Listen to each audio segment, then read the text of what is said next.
Las orejas grandes y despegadas son una variante de la normalidad. Es un hallazgo típico del nacimiento y conforme el niño va creciendo suele evolucionar. Cuando la deformidad es muy llamativa, estos niños son objeto de burlas en el colegio y tienen una tendencia hacia la personalidad depresiva y antisocial. Y de hecho se ha visto en estudios de poblaciones amplias que estas personas pueden desarrollar comportamientos incluso agresivos. Y todo se relaciona con estas burlas que los niños sufren durante los primeros años de su vida. La pregunta más frecuente que nos hacen los padres de estos niños es cuándo es conveniente valorar la cirugía. Pues bien, por un lado, la oreja es un órgano que se desarrolla pronto. Más o menos a los 5 años ha alcanzado el 90-95% del tamaño de la oreja del adulto, pero su cartílago es todavía blando y fácilmente moldeable. Por lo tanto, anatómicamente esta sería una buena edad para iniciar el tratamiento. Por otro lado, los niños pequeños todavía tienen una personalidad inmadura y los demás niños no generan esas burlas que comentábamos al principio.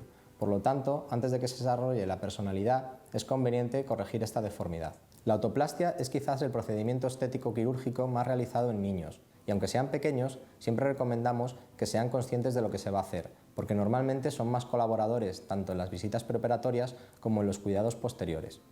Normalmente los padres deben dar su consentimiento verbal y escrito sobre la cirugía y estar de acuerdo con ella. Cuando los pacientes vienen en la edad adulta, normalmente los hallazgos son diferentes. Suelen ser casos de menor envergadura y de pacientes que a lo mejor sus padres no quisieron o no pudieron operarles cuando los niños eran pequeños. En estos casos, el paciente ya en la edad madura decide que de manera estética puramente quiere solucionar el problema que le ocasionan sus orejas despegadas. La autoplastia puede realizarse bajo cualquier nivel de anestesia, desde la anestesia local pura, en la que la anestesia se pincha en la oreja, pasando por la sedación hasta la anestesia general. Normalmente en los niños siempre se opta por la anestesia general y en los adultos se les pregunta si van a ser colaboradores o si quieren estar conscientes durante el procedimiento para que elijan el tipo de anestesia más adecuado. En la exploración física de estos pacientes podemos encontrar típicamente 3 hallazgos frecuentes. El primero sería la hipoplasia del antehélice, que es este pliegue de aquí y que cuando falta da a la oreja un aspecto poco natural y definido y además la separa en sus 2/3 superiores del cráneo.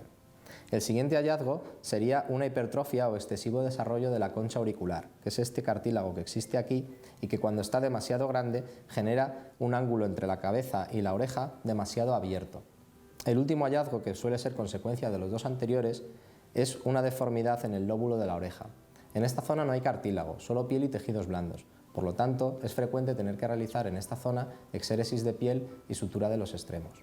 Existen innumerables técnicas descritas en la literatura para la corrección de las orejas despegadas, pero básicamente podemos distinguir aquellas que moldean la oreja a base de suturas de aquellas que se basan en el corte de los cartílagos y la posterior sutura. Muchas veces el mejor resultado estético se consigue con la fusión de ambas. Normalmente, la cirugía se realiza mediante una incisión por detrás de la oreja, por lo tanto, después de la cicatrización suele ser completamente invisible. Una vez despegada la piel del cartílago de la oreja, lo moldearemos siguiendo estas técnicas y posteriormente cerraremos la incisión. Es habitual colocar un vendaje compresivo durante un día o 2 que posteriormente se retira y se cambia por una cinta elástica que ayudará a mantener las orejas pegadas al cráneo. Además es importante llevar esta cinta por las noches, sobre todo en los niños, para evitar que movimientos mientras no están conscientes hagan que pueda arruinarse el resultado de la cirugía.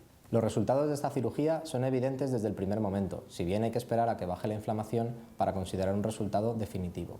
Habitualmente todos los cirujanos solemos pegar las orejas al cráneo un poquito más de lo que al final quedarán, dado que durante los primeros 6 meses las suturas tienden a relajarse y la oreja puede despegarse del cráneo aproximadamente 1 o 2 milímetros. La autoplastia es una cirugía muy gratificante, sobre todo por el complejo previo que tenían nuestros pacientes. Es segura y eficaz y no afecta en nada a la audición. Normalmente la recomendamos en niños para mejorar su desarrollo psicológico normal. En clínicas como la nuestra, tanto en niños como en adultos, realizamos un diagnóstico personalizado y un tratamiento delicado de los tejidos para conseguir unos resultados naturales y duraderos en el tiempo.